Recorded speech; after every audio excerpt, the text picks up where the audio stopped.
বাংলাদেশের হিন্দুদের অস্তিত্ব রক্ষার লড়াইয়ের যিনি নেতা চিন্ময় কৃষ্ণ প্রভুকে দুপুরবেলা মৌলবাদী ডক্টর ইউনূস সরকার গ্রেপ্তার করেছে। আমরা এই খবরটা পেয়ে অত্যন্ত বিচলিত এবং চিন্তিত।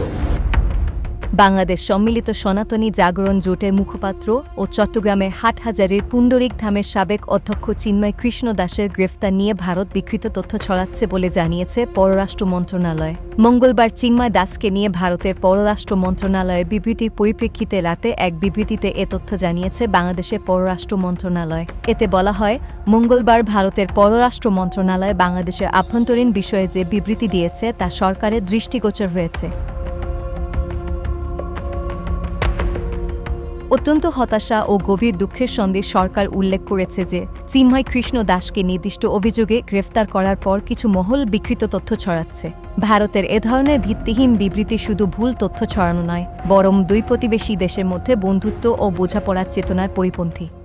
মুক্তি না দিলে বাংলাদেশ ডেপুটি হাইকমিশনেও বিক্ষোভ হবে এবং বাংলাদেশ বর্ডারে সনাতনীরা ধ্বজ নিয়ে অবরোধ করবে, যাতে বাংলাদেশে ভারত থেকে পশ্চিমবঙ্গ দিয়ে আমরা কোনো পরিষেবা নিতে দেব না।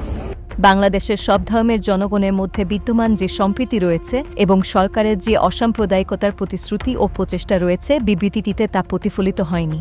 বিবৃতিতে বলা হয়, বাংলাদেশের জনগণের ওপর গুরুতর মানবাধিকার লঙ্ঘনের বিচারহীনতার যে সংস্কৃতি চলে আসছিল তা সমাপ্ত করার বিষয়ে সরকারের যে দৃঢ়প্রতিজ্ঞা রয়েছে এবং সংখ্যাগুরু ও সংখ্যালঘুদের একই নজরে দেখার যে দৃষ্টিভঙ্গি রয়েছে, ভারতের বিবৃতি সেটি সম্পূর্ণ উপেক্ষা করেছে। I appeal all the Hindus around the world should come together and protect the existence of Hindus in Bangladesh. It's not only the protest, it's our fight for survival of the Hindus in Bangladesh.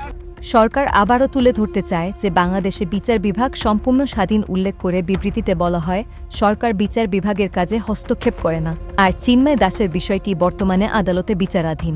সরকার দেশের সাম্প্রদায়িক সম্প্রীতি সমুন্নত রাখতে প্রতিশ্রুতিবদ্ধ।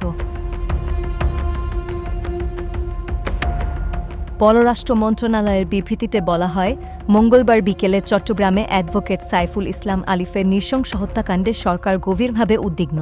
যে কোনো মূল্যে ধর্মীয় সম্প্রীতি বজায় রাখার জন্য কর্তৃপক্ষ বন্দর নগরীতে নিরাপত্তা জোরদার করেছে।